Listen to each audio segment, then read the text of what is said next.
13.5 millones de mexicanos han salido de la pobreza. 13.5 millones.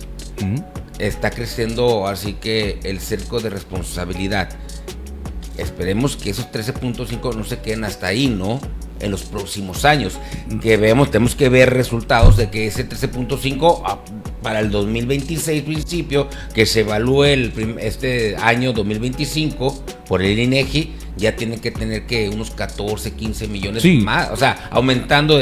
Fíjate, senador, que me has hablado mucho de los proyectos del Poder Ejecutivo, ¿no? Y yo no te puedo discutir la buena imagen, la buena aceptación que tiene hasta el momento, hasta este día, la presidenta Claudia Sheinbaum.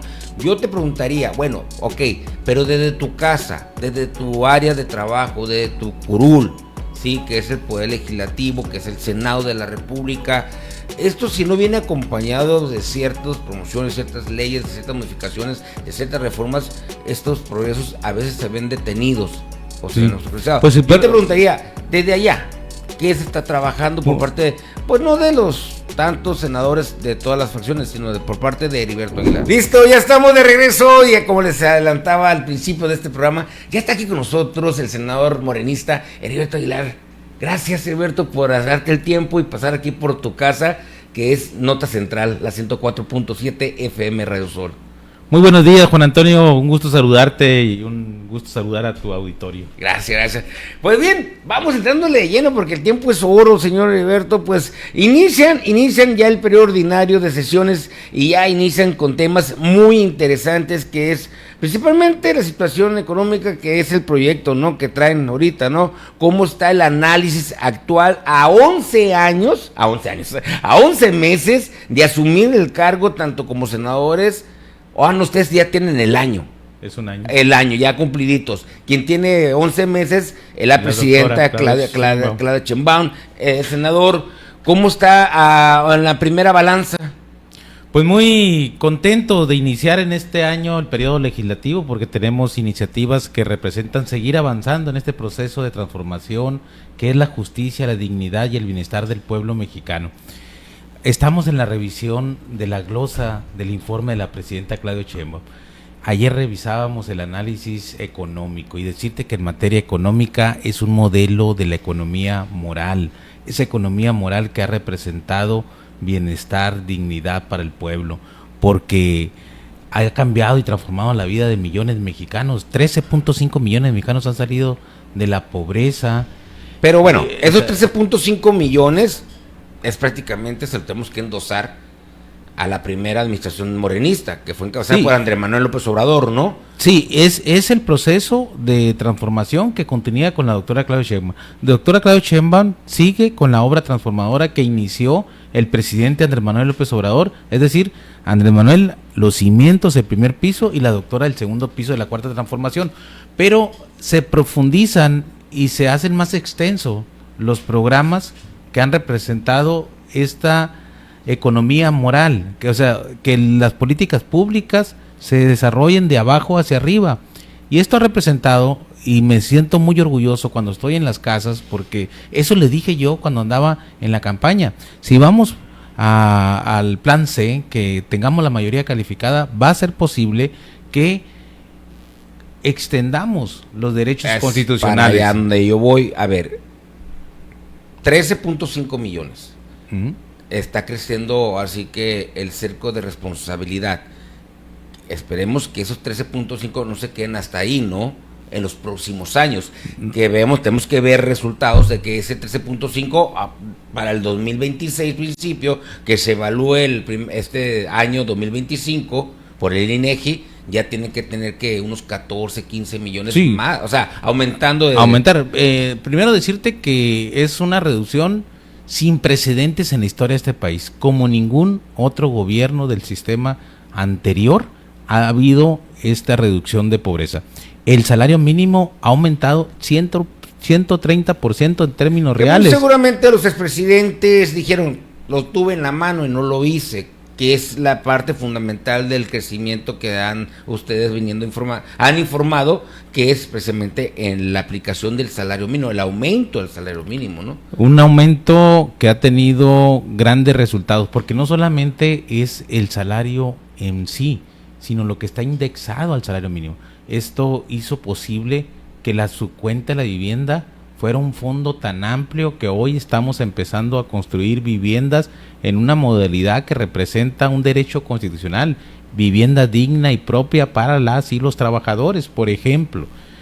Pero además de estos avances tan importantes en materia económica, que representa que el dinero del pueblo se maneje con honestidad y se aplique con justicia, de abajo hacia arriba. Ahora tenemos la pensión mujeres 60-64, así como hay pensión para el adulto mayor, hay pensión para las mujeres a partir de los 60. Bueno, con esta administración de Claudia ya se anexan o se suman estos programas. La beca Rita Cetina, así como hay becas para los jóvenes de prepa, también hay becas para lo de la secundaria y el año que viene becas para primaria y preescolar.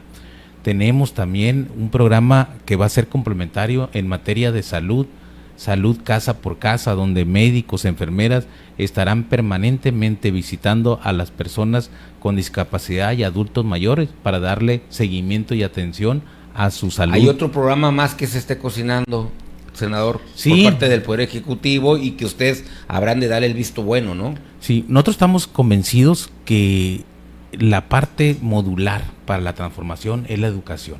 La educación es la única herramienta que tenemos el pueblo para salir adelante.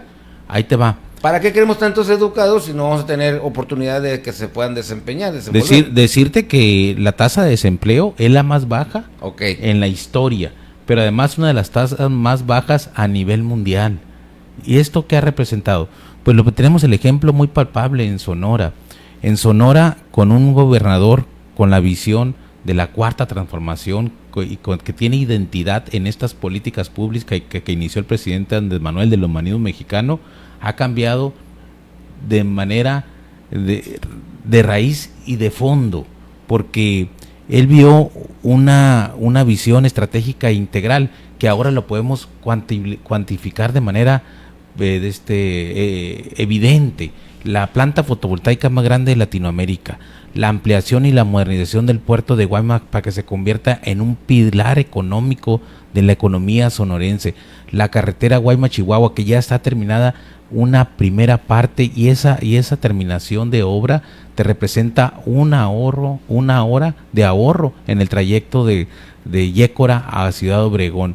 La modernización de las aduanas, lo que pasó en Nogales, lo que están haciendo en San Luis Río Colorado, lo que se va a hacer en Agua Prieta. Es decir, esta visión hace posible ahora que tengamos las condiciones para un Sonora de oportunidades. ¿Por qué? Eso me estás hablando de hace años atrás, pero ahora materializado. ¿Ahora qué viene? Exactamente. Ahora que viene con estas condiciones que ya tenemos en Sonora, que está en la configuración del concierto mundial, por ejemplo, del nearshoring, que tenemos una cercanía con Estados Unidos, por las condiciones políticas de Estados Unidos. ¿Qué tenemos ahora?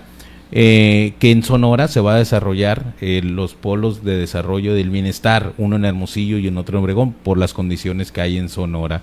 Se va a desarrollar el centro Lithium para desarrollar la tecnología, la investigación que se requiere para este material que tan novedoso, importante para nuevas tecnologías. Aquí en Sonora, y específicamente en Hermosillo, se va a armar el carro eléctrico o línea que nos va a permitir tener mayores fuentes de empleo. Es decir, con estos nuevos esquemas de configuración de inversión en Sonora, tenemos un Sonora que representa el plan Sonora de energías sostenibles, mayor empleo con mejor salario, desarrollo, inversión y bienestar para la gente. Fíjate, senador, que me has hablado mucho de los proyectos del Poder Ejecutivo, ¿no? Y yo no te puedo discutir la buena imagen, la buena aceptación que tiene hasta el momento, hasta este día, la presidenta Claudia Sheinbaum. Yo te preguntaría, bueno, ok, pero desde tu casa, desde tu área de trabajo, desde tu curul, sí, que es el Poder Legislativo, que es el Senado de la República, esto, si no viene acompañado de ciertas promociones, ciertas leyes, de ciertas modificaciones, de ciertas reformas, estos progresos a veces se ven detenidos o se ven obstaculizados. Pues, yo te preguntaría, desde allá, ¿qué se está trabajando por parte de, pues no de los tantos senadores de todas las fracciones, sino por parte de Heriberto Aguilar? Decirte que las leyes que se hacen se materializan en políticas públicas. Sí. Y eso tiene que llevarse a un beneficio y prosperidad para la gente. Eso es parte fundamental. Esas son las buenas leyes que se deben siempre construir para el bienestar de la para gente. Que sea un facilitador. Por ejemplo, decirte, la reforma al artículo 28 constitucional, donde el Estado retoma las rectorías de la vía del ferrocarril para impulsar nuevamente el tren pasajero. Y ya tenemos las condiciones para ahora, en Sonora, vuelva a pasar el tren pasajero. Y que muchos municipios y localidades que habían quedado abandonados cuando dejó de pasar el tren porque perdieron su vocación productiva, vuelvan a tener esa vida y esa economía que tenían antes. En el caso de Empalme, Ortiz, de Benjamín Gil, Nogales, todos esos municipios quedaron completamente en el abandono.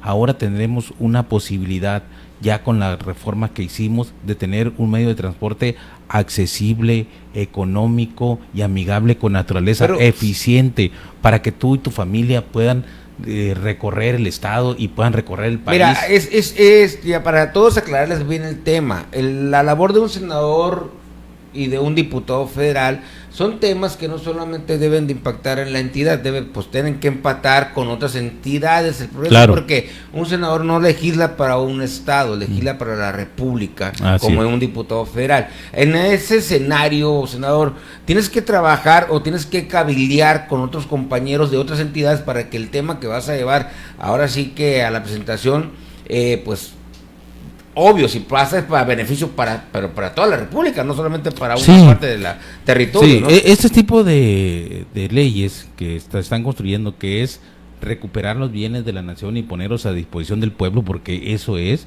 Recordemos que en 1997 Zedillo privatizó la vía del ferrocarril, argumentando que lo iba a hacer más rentable y más eficiente. Resultó todo lo contrario, porque desapareció el tren pasajero. Pero ¿dónde está ahorita él? Pues allá. Y está trabajando justamente con una de las transnacionales más importantes que se quedaron con prácticamente todas las vías del ferrocarril en Sonora y en el país, Kansas City. Pero bueno, y además teníamos nomás para dimensionar el tipo de política que se manejaban antes, que hacían políticas de arriba, todo se quedaba arriba, nada les tocaba a los de abajo, que es el cambio profundo que estamos haciendo. Nomás recordemos que también con Zedillo se dio el FOBAPROA, deuda de unos cuantos de los más encumbrados económicamente en este país, que pasó a ser deuda de todos, así como paréntesis nomás. Pero además en Sonora tenemos otras leyes que ya se concatenan con las acciones de materializando en programas. Sí, lo que se hace federal lo tienes que aterrizar en el estado. Decirte la ley que garantiza el derecho al consumo, al consumo de agua, o sea, esto ha representado que se genere una inversión importante en Sonora para resolver de fondo el problema de abastecimiento de agua potable. ¿Qué mensaje le das, senador, con este tema que acabas de abordar para esta gente que se ha venido, pues no sé si está bien informada o no está bien informada, que se está moviendo por allá por los pueblos de la sierra que están en contra de este proyecto hídrico, que pues tienen su programación la creación de varias presas, dicen que van a acabar con el río Yaqui? El río... el río Sonora. El río Sonora, perdón. O sea, no, decirte que es una obra de beneficio para todos, no va a tener ningún efecto o un impacto ambiental. El río va a seguir corriendo tal y como lo han visto siempre, va a tener el mismo caudal, solamente se están haciendo un sistema de vasos reguladores para que toda esa agua que se perdía antes en la Abelardo L. Rodríguez, porque la Abelardo había perdido profundidad por el ensolve, y en vez de ser un vaso se convirtió en un plato, y esa agua se pierde por evaporación y no tiene la capacidad de tener el almacenamiento adecuado. Ahora vamos a tener un almacenamiento para aguas extraordinarias, pero el cauce del río Sonora seguirá teniendo el mismo. ¿Por qué asocian esta gente que este proyecto está más bien hecho para apoyar la minería que para apoyar a la ciudadanía? No tiene sentido. Es lo que ellos han manifestado, ¿no? Yo creo que sería importante que entre todos hagamos un esfuerzo para tener la mayor información y consenso, porque es un bien para Sonora. El mantener el agua de un cuidado. ¿Estás atento, senador, en este manejo? Porque mira, te voy a sacar un recordatorio solamente. Recuerdo muy bien que me tocó vivirlo, de cómo el gobierno en aquellos años no supo transmitir el mensaje, no supo decirles que el beneficio del acueducto Independencia era prácticamente para la gente de Hermosillo. Esto generó una división entre los cajemenses y los de la capital, ¿no?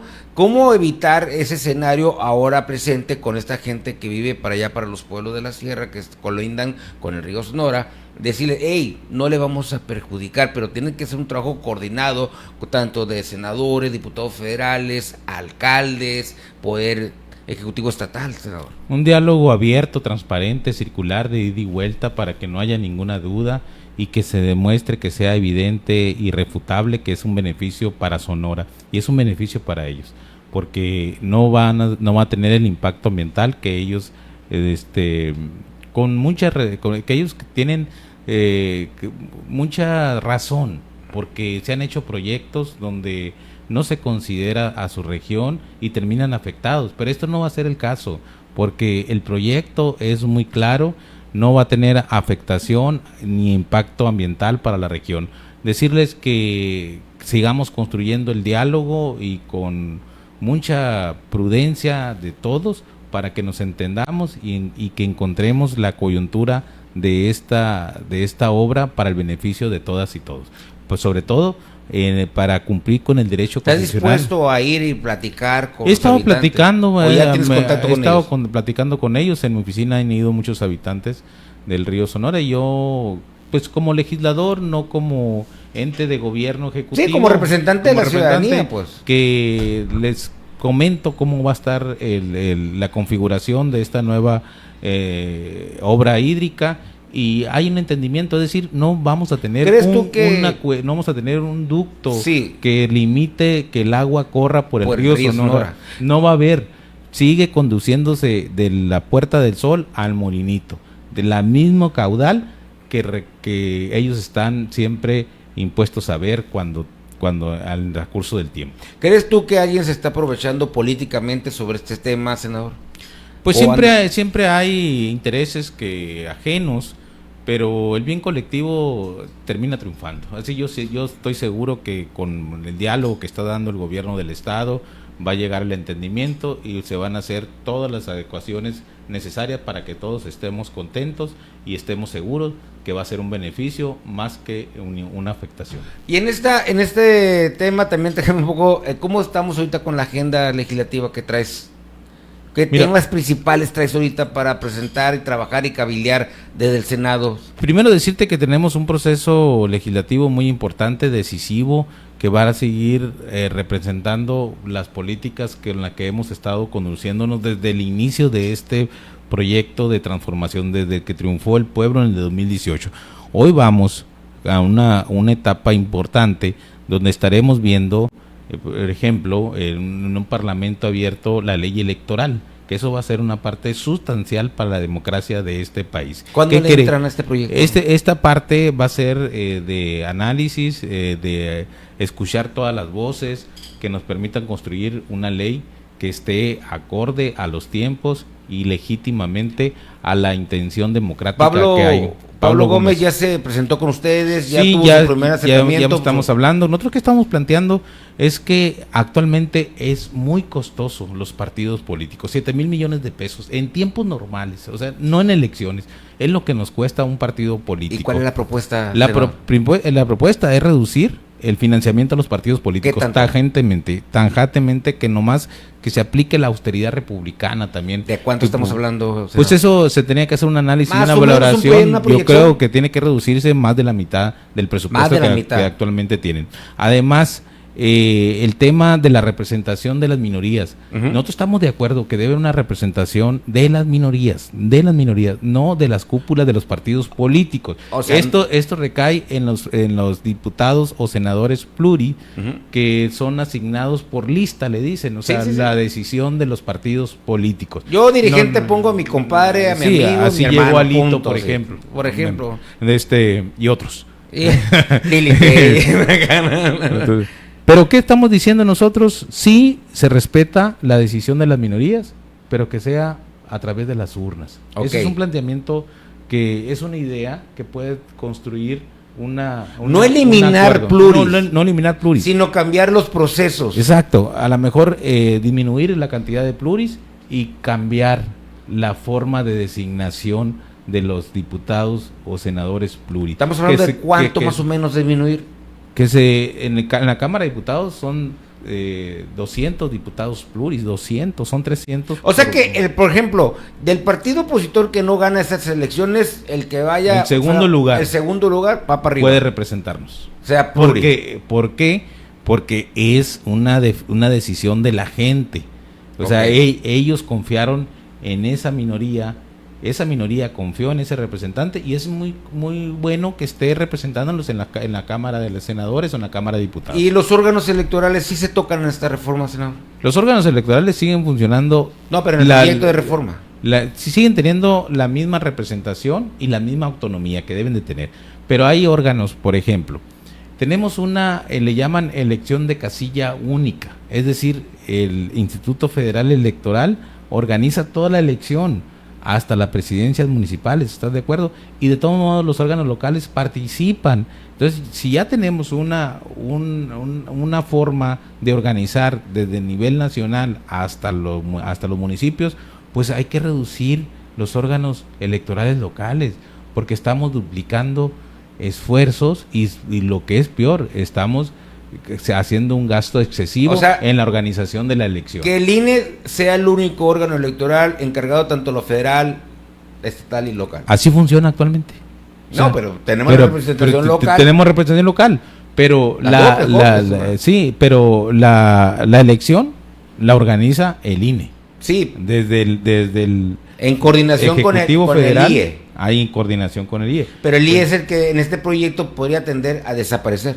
A lo mejor reducir el número de acciones que tiene, porque muchas de ellas le van a reducir el presupuesto. Reducir el presupuesto porque muchas funciones se duplican. O sea, le pegas a los partidos. Bueno, el proyecto de iniciativa que se está trabajando y que está consultando es reducir el presupuesto para partidos, reducir el presupuesto para los órganos electorales, disminución de las plurinominales y cambio de formas de elección. Reducción del costo electoral. Reducción del costo electoral. ¿Y esto no puede salir más caro en un futuro? No, porque si tú lo comparas el costo electoral que tenemos en este país con otros países que han sido eficientes en su decisión democrática, es muy alto. Entonces no puede ser que pero ocupemos de una tanto manera recurso. Le van a autorizar que recursos privados puedan inyectarle nada de eso. No se requiere tanto dinero para hacer tu campaña, exposición de tus ideas políticas y tu programa político.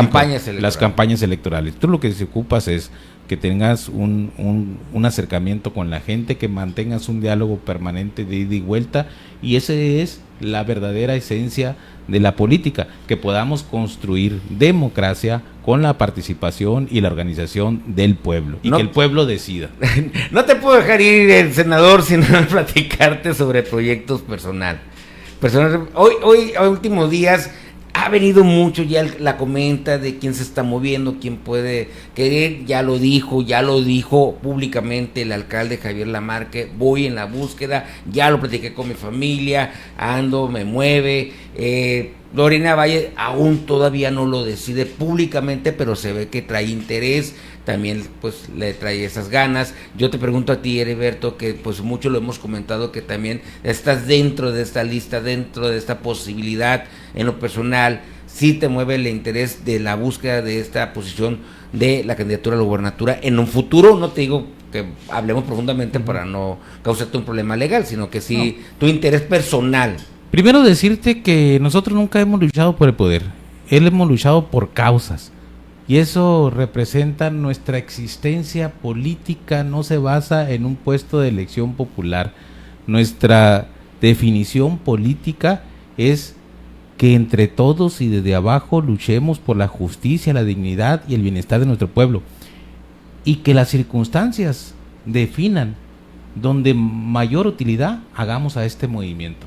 Si el movimiento me ocupa para que yo esté en casa por casa organizando y construyendo la fuerza electoral para que siga el triunfo del pueblo, ahí estaré. Si el movimiento me ocupa en un puesto de elección popular, ahí estaré. Entonces siempre ha sido así, y siempre hemos tenido la certeza que nuestra lucha es las causas de la gente. Me diste la respuesta políticamente correcta. Ahora te pregunto yo en lo personal, como persona, en ti, ¿sí existe esas ganas, ese interés? Por supuesto, todo sería un honor representar a un estado o representar a un municipio con el legado que nos dejó el licenciado Andrés Manuel, con la construcción del segundo piso de la doctora Claudia Sheinbaum y el legado que deja para Sonora el doctor Alfonso Durazo, un gobernador que está haciendo historia y que va a ser un gran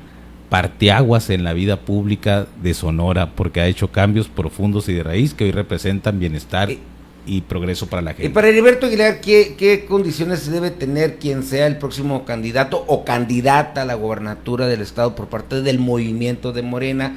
Porque te lo pregunto porque a la historia nos ha manifestado que a veces la continuidad no se da. ¿Por qué? Porque cada gobernante le ha querido poner su sello a su administración.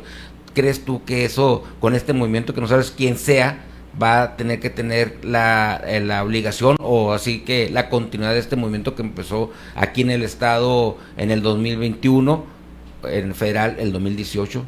Debe tener una trayectoria inquebrantable en la lucha de la transformación, porque es muy distinto tener la visión desde una formación de la lucha por un cambio profundo y de raíz a tener una formación desde la comodidad del poder. Entonces debe tener una trayectoria inquebrantable, debe de tener la lealtad a los principios y los ideales de este movimiento, que es lo que el pueblo ha asumido como un cambio y que ha beneficiado a la gente. Debe ser un hombre honesto y de buen corazón para que siga la transformación en Sonora, para que siga el legado del doctor Alfonso Durazo. Políticas muy puntuales como la que hizo el doctor Alfonso Durazo de quitar los excesos y privilegios a la clase gobernante, y todo ese dinero, más de 830 millones de pesos ahora, se aplican en becas, en desayunos escolares, en uniformes, en el fortalecimiento económico de las familias que más lo necesitan. Pues esa es la visión que debe tener, que el dinero lo manejen con honestidad y lo apliquen con justicia. Debe ser alguien calado dentro del movimiento. Debe ser alguien del movimiento. Que nace con el movimiento. Que tiene la lucha de la transformación, la esencia de este movimiento, porque eso nos garantiza que tengamos una continuidad de la obra transformadora y que eso está llevando me lleva en el país a y en una Sonora. lista muy reducida, que estamos hablando de Lorena Valles, Javier Lamarque, hay compañeras y y Heriberto compañeros Aguilar. que tienen... ¿Tu opinión sobre Javier Lamarque? Un hombre de principios, de ideales, de buen corazón, con capacidad y que ha dado resultados en Ciudad Obregón. Lorena Valles. Una gran compañera de lucha que tiene la visión muy clara de esta cuarta transformación. Heriberto Aguilar.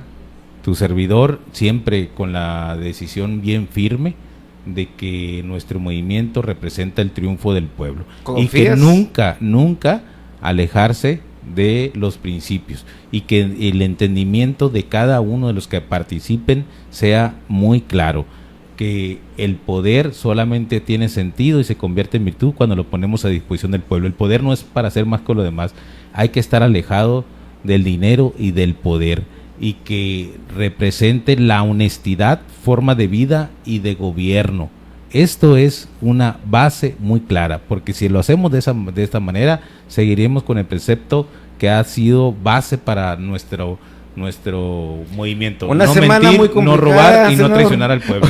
Una semana muy complicada para el movimiento, precisamente de lo que estás hablando, ¿no? Una semana difícil para la presidenta Claudia Sheinbaum por lo que está sucediendo con el movimiento. ¿Crees tú que van a poder salir, ya por último, salir de este? No, por supuesto, no por unos cuantos las llevan todos. O sea, nuestro movimiento es mucho más fuerte. Nuestro movimiento está forjado en los principios y los ideales que dieron origen a este gran triunfo que hoy se vive en el país. Hay más hombres y mujeres de bien que de... Mucho más. ¿Mucho más? Mucho más. Que unos cuantitos que le que unos cuantos. Y yo diría con mucha claridad, tenemos grandes compañeros, y estos compañeros no se les puede culpar sin pruebas, porque mediáticamente luego se hace pedazos con el fin nada más de pegarle al movimiento, Y mira que el último estuvo muy bueno. De desprestigiar el movimiento. Lo del amparo pero, ahí a los hijos. El tiempo, pero bueno, por ejemplo, eso, ese es un mecanismo para desprestigiar. O sea, un tercero que no tiene nada que ver pide un amparo y lo sube a la exposición pública. La oportunidad que tiene el recoveco legal, pues. Y ahí es burdo, pero es la forma de desprestigiar y querer pegar al movimiento. Pero el pueblo es muy sabio, es bueno y sabio. Y no lo van a hacer caer con esa andadada mediática, porque el pueblo ya tiene los ojos muy abiertos. Te invito próximamente a platicar ampliamente, así de todos los temas. Está bueno, el tiempo es corto y de verdad nos gana. Pero, mi Leo, vámonos a un corte así para despedir aquí al senador y darle la bienvenida a la presidenta de la mesa directiva de aquí del Congreso del Estado. Vámonos a un breve corte, no se me vaya. Estás escuchando Nota Central en Radio Sol. Sintonízanos de lunes a viernes de 7 a 9 de la mañana. En Nota Central tenemos noticias de Hermosillo, Sonora, México, política, internacional y los espectáculos. Con Juan Antonio Pérez. Esto es parte de la barra de noticias de Radio Sol 104.7 FM. Un nuevo brillo en la radio. Síguenos en redes sociales de Nota Central y Radio Sol. Nota Central por Radio Sol 104.7 FM. Un nuevo brillo en la radio.